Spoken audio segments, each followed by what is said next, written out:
Okay, here we are. Someone else you probably know from other videos, like Nicola's videos. It's Monika, Mudika.Thames on Instagram, and her really amazing, like heavy-duty finds that, I think I'm just going to ask you a few questions about. Yeah, go for it.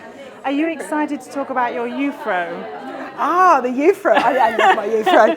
Here we go. The euphroe is this little piece here. What is a euphroe exactly? A euphroe, it comes from the Dutch word meaning a young vrouw. A young woman. Young woman. It's a bit of a play on words because this is a bit of ship's rigging, and it initially would have had ropes coming out of all these holes in a kind of V shape, which actually look a bit like crow's feet on a lady's eyes. Oh. And the reason why it's called a young euphroe vrouw is because it comes up to the crow's nest on a ship. So if you look at the crow's nest, it would look after the rigging, the top of the rigging here on the crow's nest. So I particularly love the euphroe because I've never seen anyone else find a euphroe. It's quite unusual. And what a story. So it's the eyes of the crows. Yeah, the crow's feet on there. The crow's feet and eyes. It's that kind of little bit of poignancy, the Jungfrau, Old Frau. Yeah. It's lucky it survived because being oak and being in the water for that long, it should have decayed. It should have. And our anaerobic mud has saved you it. can see, was this bit sticking out and all of this? Was it like, how did it? No, I think it was all deep. I think this is just the timber of the wood. This is probably a darker timber and this is probably a lighter bit. As it is, I don't think it's actually from exposure. Yeah.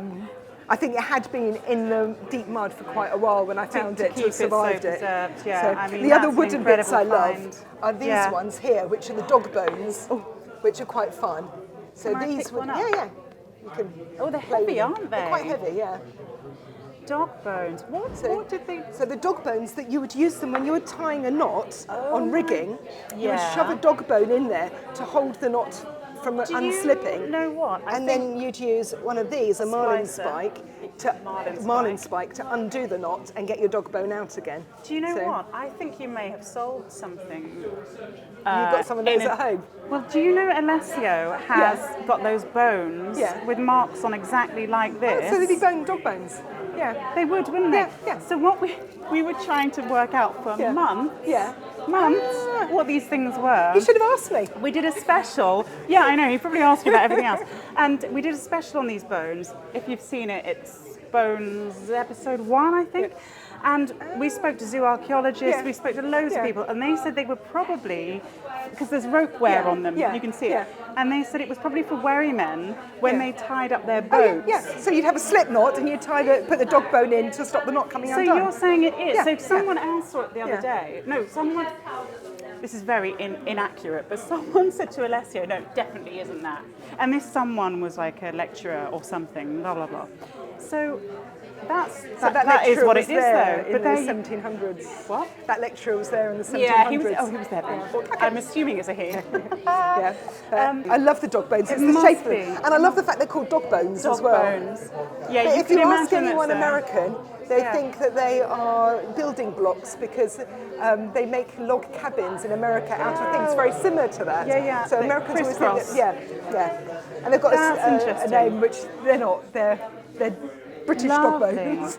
Where are we going to go now? And this one is really exciting as well. This timber here, I absolutely love. It's a piece of Tudor oak. It would have been a timber from the side of one of the great ships. Wow. And what I love about this one is you can see the tree nails. These three here are called tree nails. The shorter name is Trennel. But it comes from a tree nail as opposed to an iron nail. Because when you have a great ship travelling to Iceland or the Caribbean, the different temperatures would cause the wood to expand to shrink and contract. expand. Yeah. If you had an iron nail, that never shrinks and expands and would split the wood. But the tree nails, Trennel, grow with and shrink with the wood. So I love them. And this lump of wood here, I particularly love because it's a Trennel that I found on its own. So obviously as they've decommissioned a ship, this one's fallen out. And most people just think it's a lump of wood. But if you see the way it's planed, it's been worked. It's definitely a Trennel. It's been cut off at the appropriate lengths. So I have to smell everything. Yeah, I've preserved it. Is that you that's made it smell so lovely? It smells delicious. And that's been preserved in a special fluid that basically prevents it from shrinking back. So I'm quite chuffed with it, but it's mega expensive. That's really cool. And we've got chunks of copper bottom boats. Yeah. So hence the expression of copper bottom. Yeah, we've done a copper bottom over there as well. We've done a copper bottom. Yeah, we've done a copper bottom over there. A few copper bottoms. And these rowlocks. Oh, the rowlocks are lovely as well. What a bunch of rowlocks. That's oh my God, cut that. And not only the rowlocks, the ones I really like are these, which are the ship lights. I was going to mention this to you. I think I have before, that prism that I left behind on the forge. No, yeah. you left a ship light behind. Don't worry, I'll have found it. I thought, no, it was a long one, so it's like quite, not, I don't think it's got that So much I think the long age. ones, I think are the ones they use on barges. Yeah. I think the old-fashioned sailing ships use those ones. Fascinating. If you hold that up to the light, though, you can actually see the prism. You can see how it shines on either and it side. reflects. Yeah. So if that was in a deck like that, the sun would be coming down there and it would be shining down on the floor below. I'm waiting to get 4 more, then I'll have enough to make a circle. So at the moment I've got a half circle. Like little cheeses. Yeah, cheeses, exactly. Cheeses. And we have a bit of horsehair and horseshoes as well. I love the fact that the horses were they were the engines of London. Yeah, basically. Absolutely.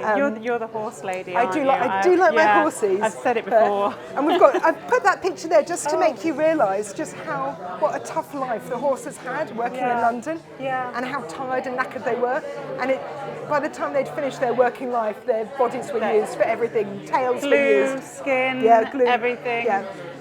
There's a lovely chart you can get that tells you all the different parts of a dead horse and what they were used for and how much they cost per pound, which is quite horrendous.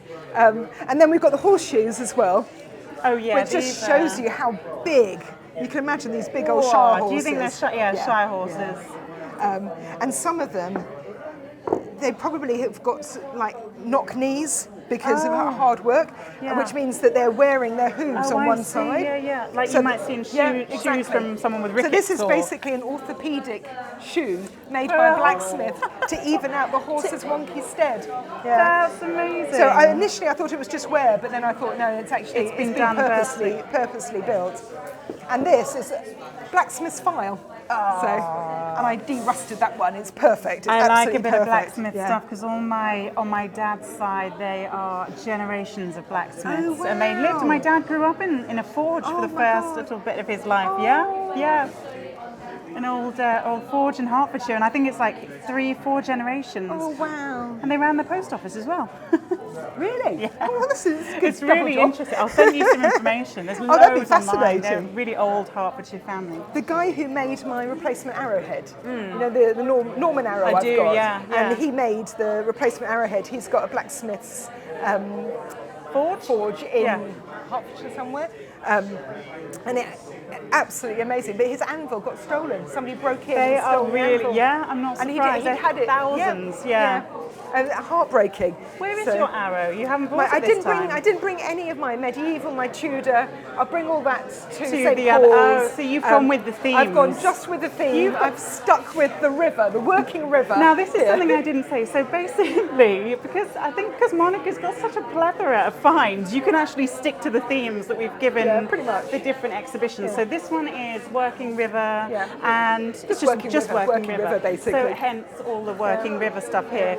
I've chucked everything from my slightly less full collection. I've just chucked everything in. We have got a little bit of play, so we've got a few bottles. We've got a mouth organ, a Jaws harp, not mouth organ.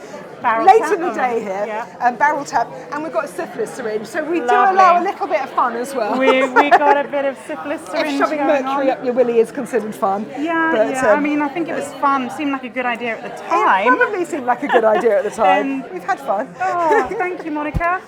There we go. Welcome. You're very welcome. Mudika.Thames on Instagram and Facebook. River-Thames Mudlarking Finds. River-Thames Mudlarking Finds. There we go. And Foreshore Finds. And Foreshore.